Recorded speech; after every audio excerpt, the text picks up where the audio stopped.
When developers find a successful formula for their franchises, they tend to stick with that formula, with some variations here and there over subsequent installments, but sometimes franchises like to branch out and try new things.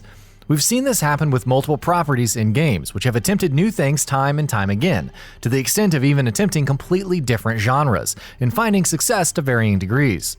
In this feature, we'll be looking at 15 video game franchises that successfully managed to tackle multiple genres. Mario. The most obvious choice there is. Mainline Mario games are, of course, platformers, but there's just so much Nintendo has done with this series. From kart racing with Mario Kart, to RPGs with Paper Mario and Mario & Luigi, to puzzle games with Dr. Mario, to party games with Mario Party, to sports titles with Mario Tennis, and so much more. Mario has tried its hand at an impossible number of things and proved to be successful in most of its attempts. Halo.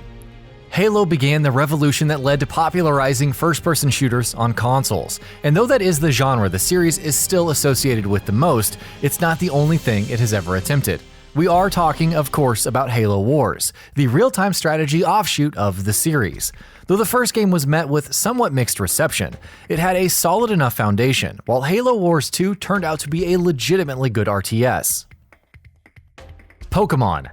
Just like Mario, but maybe not to the same extent, Pokémon is a series that has branched out into multiple different genres over the years. There is, of course, the mainline RPG series of games, but there's a lot more to this franchise that it has attempted, from first-person rail gameplay with Pokémon Snap, to turn-based strategy with Pokémon Stadium, to the roguelite Mystery Dungeon series. WARCRAFT. You would expect Blizzard would want to stick to an established formula when it comes to WARCRAFT, one of the most successful and beloved strategy franchises of all time. But Blizzard took a risk with World of Warcraft, turning it into an MMORPG, and clearly it was one that paid off and continues to pay off even today. The genre is synonymous with the game, and for many years so was the entire industry at large. World of Warcraft has become an institution in and of itself. Let's just hope that we see more of classic Warcraft strategy games soon as well. Metroid. With the first 3 Metroid titles, Nintendo established a game design philosophy that pretty much created an entire genre, and continues to inspire games to this day.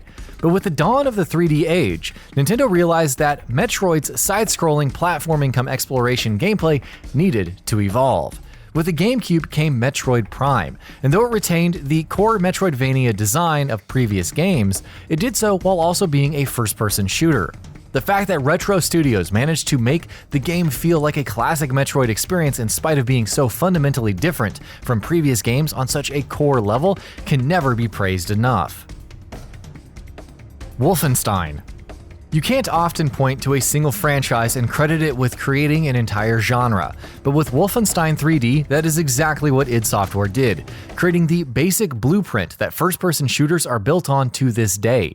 But Wolfenstein wasn't always a shooter, of course. Before the franchise was picked up by id, it belonged to Muse Software, under whose care the series was a top-down stealth action-adventure experience. And you know what? It wasn't half bad. Forza. Sure, if you really want to be reductive about it, racing is still racing. But the racing genre has a lot of subcategories that differ vastly from each other. Racing sims and arcade racers appeal to and target completely different audiences. Forza has its fingers in both pies and succeeds in both areas. Forza Motorsport and Forza Horizon are best in class in the sim and open world arcade subgenres, respectively. Fallout. No, we're not talking about how Fallout boldly went where no Fallout game had ever gone before, the shared world looter space with Fallout 76. The less said about that, the better. But this franchise as a whole has tried a lot of other things. Originally a classic pen and paper inspired CRPG, Bethesda turned Fallout into an RPG first-person shooter hybrid. And in both of these eras, Fallout stunned one and all. Hell, the series has even tried its hand at turn-based real-time tactics with Fallout Tactics Brotherhood of Steel, which was also a pretty great game. Red Dead. These days, when you think Red Dead, you think Red Dead Redemption. But that's not how the series started out. Before the Red Dead Redemption games, there was Red Dead Revolver all the way back in 2004, which was less an action-adventure shooter and more a shoot-'em-up title. Without its open-world trappings, its focus on narrative, and so much else, it was an experience completely unlike what its successors would offer. Star Wars. Given just how many developers and publishers have been involved with the Star Wars franchise in the games industry over the years, it makes sense that the series would have tried its hand at multiple different genres. What's surprising is just how well it has succeeded in so many of them. RPGs with Knights of the Old Republic, MMOs with The Old Republic, dogfighters with Rogue Squadron, shooters with Jedi Knight and Battlefront, action-adventure with The Force Unleashed, and that's just the tip of the iceberg. Kid Icarus. After delivering two old-school side-scrolling action platformers on the NES and the Game Boy, Kid Icarus fell into a deep, long slumber. When it returned with its third installment more than 2 decades later, it was completely changed. Instead of a platformer, it was now a third-person shooter with a huge chunk of the game as an on-rails shooter, and as anyone who's played it would tell you, it was absolutely incredible. Star Fox. Star Fox is one of the few franchises that Nintendo hasn't done a very good job of handling well, but when they were paying attention to the beloved series and trying new things with it almost constantly, they were finding great success.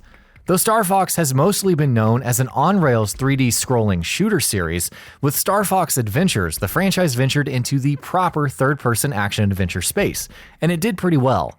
While with Star Fox Command, it even tried its hand at some turn-based strategy. Assassin's Creed.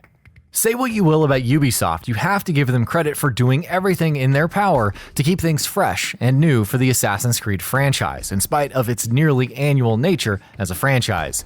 Though the core formula of playing as a stealthy assassin in an open world has remained the same throughout the years, things beyond that have kept changing. With Origins, the series laid down the formula for a change in direction, while with Odyssey, Assassin's Creed was turned completely into a full-blown RPG, with narrative choices, full-fledged progression mechanics, grinding, loot, and a whole lot else. Resident Evil.